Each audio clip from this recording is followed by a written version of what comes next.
Hi all, today I'm going to explain the accounting procedure under invoice price method when there are stock and returns by consignee by doing a problem. Let's start. In our previous class we already discussed the journal entries and the ledger format. Let's see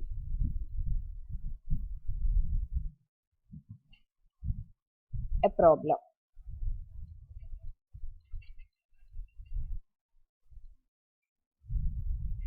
Question.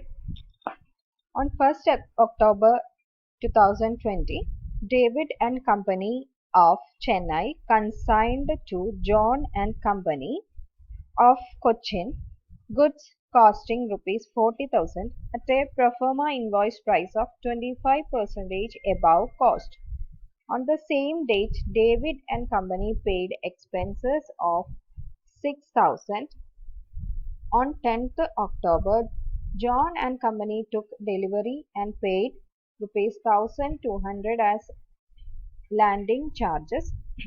John and Company are entitled to a commission of 6% plus 4% as Del Credere commission on sales. John and Company spent 1,500 towards go-down charges and 9,000 for miscellaneous expenses. They sold 90% of goods for 66,000 rupees, half of which were credit sales. Rupees 2,500 could not be realized from a customer and subsequently become a bad debt. Prepare necessary ledger accounts in the books of David and Company, assuming that the consignee settled the account by means of bank draft. ഇതാണ് question. അപ്പോൾ ഇതെങ്ങനെയാണ് ചെയ്യാന്ന് നമുക്ക് നോക്കാം. അപ്പോൾ ക്വസ്റ്റ്യനിൽ നിന്ന് നമുക്ക് മനസ്സിലാവുന്ന കാര്യം എന്താണെന്ന് വെച്ച് കഴിഞ്ഞാൽ 1st October 2020 ഡേവിഡ് ആൻഡ് കമ്പനിയാണ് ഇവിടെ കൺസൈനർ. കൺസൈൻമെന്റ് ആർക്കാണ് ഗുഡ്സ് സെൻഡ് ചെയ്തത്? കൺസൈനി ജോൺ ആൻഡ് കമ്പനിയാണ്. അപ്പൊ അവർക്ക് കോസ്റ്റ് ഗുഡ്സ് സെൻഡ് ചെയ്തതിന്റെ കോസ്റ്റ് എമൗണ്ട് എന്ന് പറയുന്നത് 40,000 ആണ്. ഇൻവോയ്സ് പ്രൈസിലാണ് സെൻഡ് ചെയ്യുന്നത്. 25% എബവ് കോസ്റ്റ് ആണ്. അപ്പോൾ 40,000 കോസ്റ്റ്, അതിന്റെ കൂടെ പിന്നെ 25% എബവ് കോസ്റ്റ്. അപ്പോൾ 40,000ന്റെ 25% എന്ന് പറയുന്നത് 10,000 രൂപയാണ്. അപ്പോൾ ഇൻവോയ്സ് പ്രൈസ് എന്ന് പറയുന്നത് 40,000 പ്ലസ് 10,000 ആയിട്ടുള്ള 50,000 ആണ് ഇവിടെ ഇൻവോയ്സ് പ്രൈസ്. ദെൻ കൺസൈനർക്ക് ഇൻകർ ചെയ്തിരിക്കുന്ന എക്സ്പെൻസസ് 6,000 ആണ്. പിന്നെ കൺസൈനിയുടെ എക്സ്പെൻസ് പറയുന്നത് 1,200 ആസ് ലാൻഡിംഗ് ചാർജസ്. കമ്മീഷന് 6%ഉം അതിന്റെ കൂടെ 4% ഡെൽ ക്രെഡറി കമ്മീഷനാണ്. ഡെൽ ക്രെഡറി കമ്മീഷന്റെ പ്രത്യേകത നമുക്കറിയാം. ബാഡ് ഡെപ്റ്റിന്റെ റിസ്ക് കൺസൈനി ഏറ്റെടുക്കുന്നതിന് കൊടുക്കുന്ന പിന്നെ കമ്മീഷനാണ് ഡെൽ ക്രെഡറി കമ്മീഷൻ. അപ്പോൾ നോർമൽ കമ്മീഷൻ 6%ഉം ഈ ഒരു റിസ്കിന്റെ ഇതിന് വേണ്ടിയിട്ട് എക്സ്ട്രാ ഡെൽ ക്രെഡറി കമ്മീഷൻ അതിന്റെ കൂടെ 4%. അങ്ങനെ മൊത്തത്തിൽ 10% കമ്മീഷൻ ലഭിക്കുന്നത്. ദെൻ പിന്നെ പറയുന്ന ഇൻഫർമേഷൻ എന്താന്ന് വെച്ച് കഴിഞ്ഞാല് കൺസൈനിക്ക് ചെലവാകുന്ന എക്സ്പെൻസിൽ 1,500 ഗോഡൌൺ ചാർജസും 900 മിസ്ലീനിയസ് എക്സ്പെൻസും ആണ്. പിന്നെ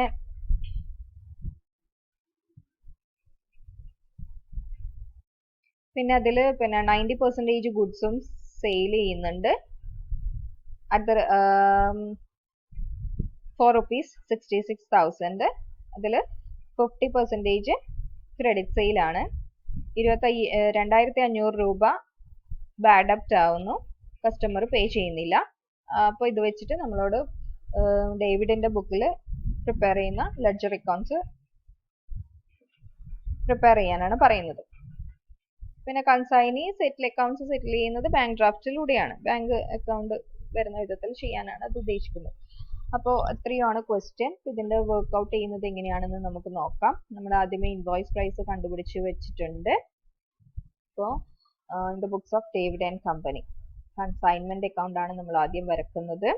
നോക്കുക, ഇൻവോയ്സ് പ്രൈസിലാണ് ഗുഡ്സ് സെൻഡ് ചെയ്യുന്നത്. ഇൻവോയ്സ് പ്രൈസിലാണ് നമ്മൾ പ്രോബ്ലം ചെയ്യുന്നത്. അതിൽ ഗുഡ്സ് സെൻഡ് ചെയ്യുന്നു ഒക്കെയുള്ള ഡീറ്റെയിൽസ് ആണ് നമ്മൾ ഇതിൽ വെക്കുന്നത്. അപ്പോൾ ഇതിൽ റിട്ടേൺ ഒന്നും പറയുന്നില്ല, ഗുഡ്സ് സെൻഡ് ചെയ്തതിന്റെ റിട്ടേൺ ഒന്നും പറയുന്നില്ല. അപ്പൊ ബാക്കിയുള്ള ഡീറ്റെയിൽസ് എങ്ങനെയാണ് ചെയ്യാൻ നോക്കാം. അപ്പൊ ആദ്യം ഗുഡ്സ് സെൻഡ് ചെയ്യുന്നത്, ഗുഡ്സ് സെൻഡ് ചെയ്യുമ്പോൾ കൺസൈൻമെന്റ് അക്കൗണ്ടിന്റെ ഡെബിറ്റ് സൈഡിൽ നമ്മൾ ഇൻവോയ്സ് പ്രൈസിലാണ് സെൻഡ് ചെയ്യുന്നത്, അതുകൊണ്ട് ഇൻവോയ്സ് പ്രൈസ് റെക്കോർഡ് ചെയ്യുന്നു. Goods send on consignment account 50,000 record ചെയ്യുന്നു. പിന്നെ കൺസൈനർക്ക് ഇൻകർ ചെയ്തിരിക്കുന്ന എക്സ്പെൻസ് ആണ്,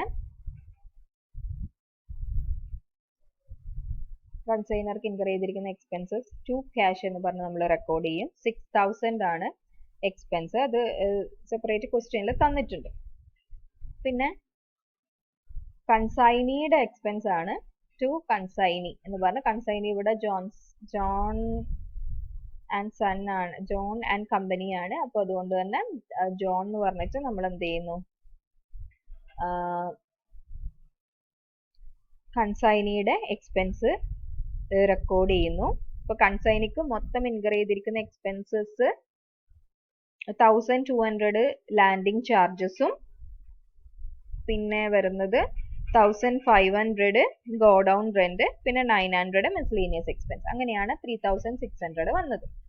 ഓക്കെ, ദെൻ നെക്സ്റ്റ് വരുന്നത് ടു കൺസൈനി. ആരാണോ ജോൺസൺ ആൻഡ് കമ്പനിയാണ് ഇവിടെ കൺസൈനി. അപ്പോൾ ടു കൺസൈനി അക്കൗണ്ട് അല്ലെങ്കിൽ ജോൺസൺ അക്കൗണ്ട് എന്ന് പറഞ്ഞിട്ട് നമ്മളിവിടെ കമ്മീഷൻ ആണ്, ഇത് കമ്മീഷൻ ആണ് ഉദ്ദേശിക്കുന്നത്.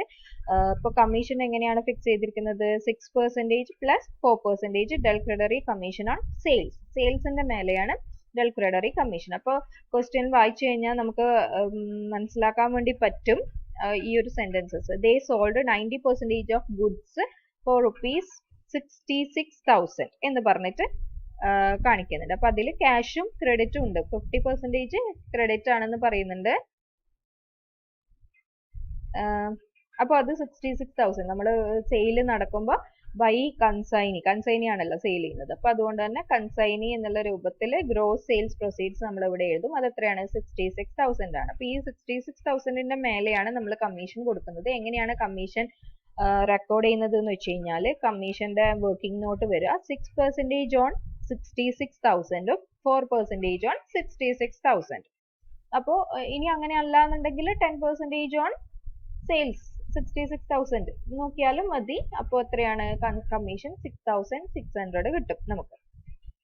ദെൻ നെക്സ്റ്റ് ഐറ്റം വരുന്നത് ക്ലോസിംഗ് സ്റ്റോക്ക് ആണ്. അപ്പൊ ക്ലോസിംഗ് സ്റ്റോക്കിന്റെ വാല്യൂ നമ്മൾ എങ്ങനെയാ കാൽക്കുലേറ്റ് ചെയ്യാന്ന് നമ്മൾ പഠിച്ചിട്ടുണ്ട്. ക്ലോസിംഗ് സ്റ്റോക്കിന്റെ വർക്കിംഗ് നോട്ട് നമ്മൾ ചെയ്യുന്നു. വർക്കിംഗ് നോട്ടിൽ എങ്ങനെയാണ് പിന്നെ closing stock, calculation of closing stock നമുക്കറിയാം. Invoice price of remaining 10% goods. എത്രയാ അൺസോൾഡ് ആയിട്ടുള്ളത്, 90% ഗുഡ്സും സെയിൽ ചെയ്തു എന്നല്ലേ പറയുന്നത്. അപ്പൊ ബാക്കി 10% ഗുഡ്സ് സെയിൽ ചെയ്യാൻ ബാക്കിയുള്ളത്.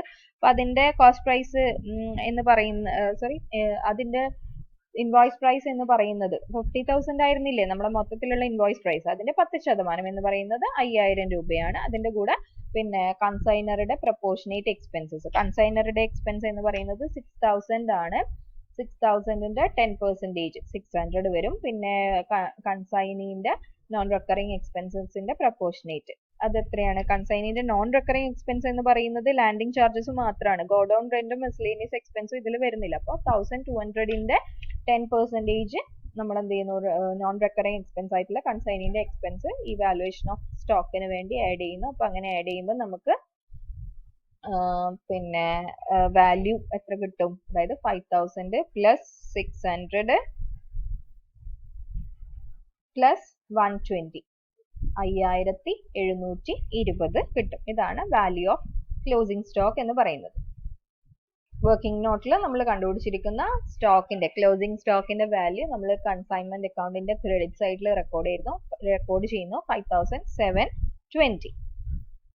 ദെൻ ഈ ഗുഡ്സ് സെൻഡ് ചെയ്ത് ഇവിടെ റിട്ടേൺ ഒന്നും പറയാത്തത് കൊണ്ട് അത് മൈൻഡ് ചെയ്യേണ്ട ആവശ്യമില്ല. ഗുഡ്സ് സെൻഡ് ചെയ്തത് ഇൻവോയ്സ് പ്രൈസിലാണ്, ക്ലോസിംഗ് സ്റ്റോക്ക് വാല്യൂ ചെയ്തത് ഇൻവോയ്സ് പ്രൈസിലാണ്. അപ്പൊ ഈ രണ്ട് ഐറ്റത്തിലും എന്തുണ്ടാകും, ലോഡ് ഇൻവോൾവ് ചെയ്തിട്ടുണ്ടാവും. അപ്പൊ അതിന്റെ ലോഡ് ഒഴിവാക്കാൻ വേണ്ടിയിട്ട് നമ്മൾ ഓപ്പോസിറ്റ് സൈഡിലാണ് എൻട്രീസ് പാസ് ചെയ്യുന്നത് കൺസൈൻമെന്റ് അക്കൗണ്ടിൽ. അപ്പോൾ ഗുഡ്സ് സെൻഡ് ചെയ്തതിന്റെ ലോഡ് നമ്മൾ ഒഴിവാക്കുകയാണ്. അപ്പോൾ അതിന്റെ കാൽക്കുലേഷൻ വരുന്നത് എങ്ങനെയാണെന്ന് വെച്ച് കഴിഞ്ഞാൽ 50,000 അല്ലേ ഇൻവോയ്സ് പ്രൈസ്. അപ്പോൾ 50,000ന്റെ 25/125 50,000ന്റെ 25/125 ചെയ്ത് കഴിഞ്ഞാൽ അപ്പോൾ ഇവിടെ ഇൻവോയ്സ് പ്രൈസിന്റെ 25% അല്ലേ, സോറി കോസ്റ്റ് പ്രൈസിന്റെ എബവ് 25% അല്ലേ ഇൻവോയ്സ് പ്രൈസ് എന്ന് പറയുന്നത്. അപ്പൊ അതുകൊണ്ട് തന്നെ നമ്മുടെ പിന്നെ ലോഡ് എമൗണ്ട് കാൽക്കുലേറ്റ് ചെയ്യുന്നതിന്റെ കാൽക്കുലേഷൻസ് പഠിച്ചിട്ടുണ്ട്.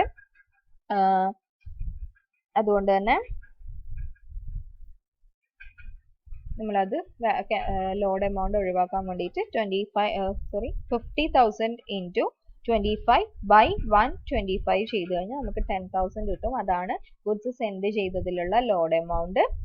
ആ ലോഡ് നമ്മൾ ക്രെഡിറ്റ് സൈഡിൽ റെക്കോർഡ് ചെയ്യുന്നു. ഇനി നമുക്ക് ക്ലോസിംഗ് സ്റ്റോക്കിൽ ലോഡ് എമൗണ്ട് ആണ് റെക്കോർഡ് ചെയ്യേണ്ടത്. അത് നമ്മൾ ടു സ്റ്റോക്ക് റിസർവ് എന്ന് പറഞ്ഞിട്ട് കൺസൈൻമെന്റ് അക്കൗണ്ടിന്റെ ഡെബിറ്റ് സൈഡിലാണ് കാണിക്കുന്നത്. അത് എങ്ങനെയാണ് കാൽക്കുലേറ്റ് ചെയ്യുക? 5,000 അല്ലേ, 5,000 ആണ് പിന്നെ ക്ലോസിംഗ് സ്റ്റോക്കിന്റെ ഇൻവോയ്സ് പ്രൈസ് എന്ന് പറയുന്നത്. അപ്പൊ ഇവിടെ നമ്മൾ ക്രെഡിറ്റ് സൈഡിൽ നോക്കിയാൽ നമുക്ക് 5,720 വരിക. അത് എങ്ങനെയാണ് നമ്മൾ കാൽക്കുലേറ്റ് ചെയ്തത്? അതായത് കൺസൈനറുടെയും കൺസൈനിയുടെയും ഒക്കെ പ്രൊപ്പോർഷനേറ്റ് എക്സ്പെൻസ് വെച്ചിട്ട് നമ്മൾ കാൽക്കുലേറ്റ് ചെയ്ത സ്റ്റോക്കിന്റെ വാല്യൂ ആണ് ഇവിടെ 5,720 എന്ന് പറയുന്നത്. അപ്പൊ നിങ്ങൾ പ്രോബ്ലം ചെയ്യുമ്പോൾ ശ്രദ്ധിക്കേണ്ട ഒരു കാര്യം എന്താണെന്ന് വെച്ച് കഴിഞ്ഞാൽ load in closing stock ₹1000. എന്തുകൊണ്ടത്?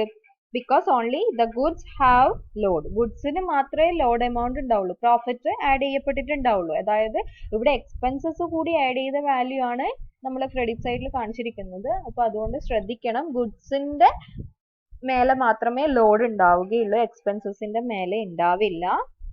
So അതുകൊണ്ട് തന്നെ കാരണം എന്താന്ന് വെച്ച് കഴിഞ്ഞാൽ proportionate expenses are at cost only. there is no need to remove load. അതായത് എക്സ്പെൻസസ് കോസ്റ്റ് പ്രൈസിൽ തന്നെയാണ് ഉണ്ടാവുക, അതിന് എക്സ്ട്രാ പ്രോഫിറ്റ് ഒന്നും ആഡ് ചെയ്യപ്പെട്ടിട്ടില്ല.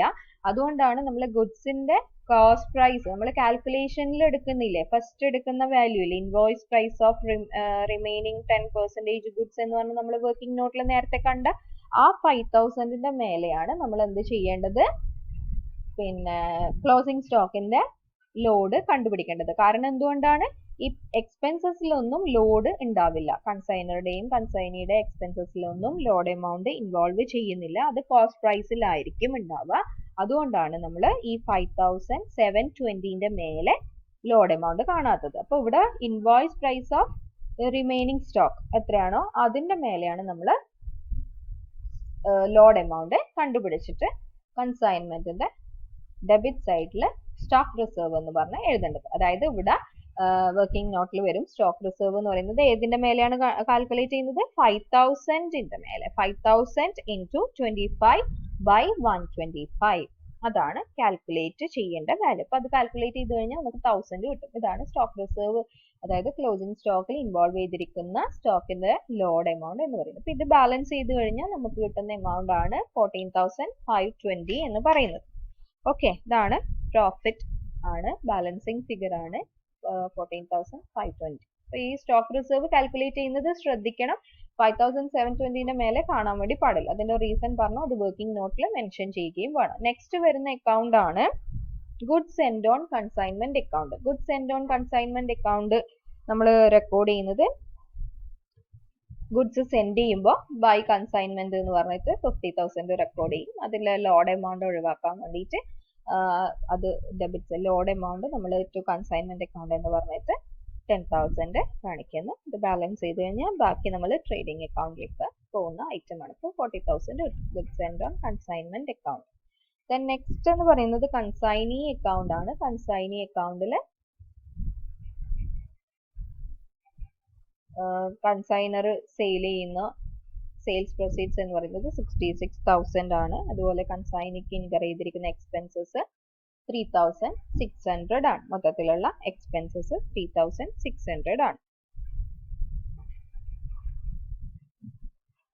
പിന്നെ അതിലെ കമ്മീഷൻ എക്സ്പെൻസ് കൂടാതെ ഇൻകർ ചെയ്തിരിക്കുന്ന കമ്മീഷൻ എന്ന് പറയുന്നത് 6,600 ആണ്. 66,000ന്റെ മേലെ 10% കാണാം, അല്ലെങ്കിൽ സെപ്പറേറ്റ് 6%, 4% ഓൺ സെയിൽസ് പ്രൊസീഡ്സ് ഉണ്ടായാലും 6,600 തന്നെയാണ്. അപ്പോൾ ആ എമൗണ്ട് കാൽക്കുലേറ്റ് ചെയ്യുന്നത്. ബാക്കി പിന്നെ ക്വസ്റ്റ്യനിൽ പറയുന്നുണ്ട് കൺസൈനി അക്കൗണ്ട് സെറ്റിൽ ചെയ്യുന്നത് ത്രൂ ബാങ്ക് ഡ്രാഫ്റ്റ് ആണ്. അപ്പോൾ ബാങ്ക് അക്കൗണ്ട് എന്ന് പറഞ്ഞിട്ട് 55,800 ആണ് ബാലൻസിങ് ഫിഗർ വരിക. ഇത് ബാലൻസ് ചെയ്ത് കഴിഞ്ഞാൽ 55,800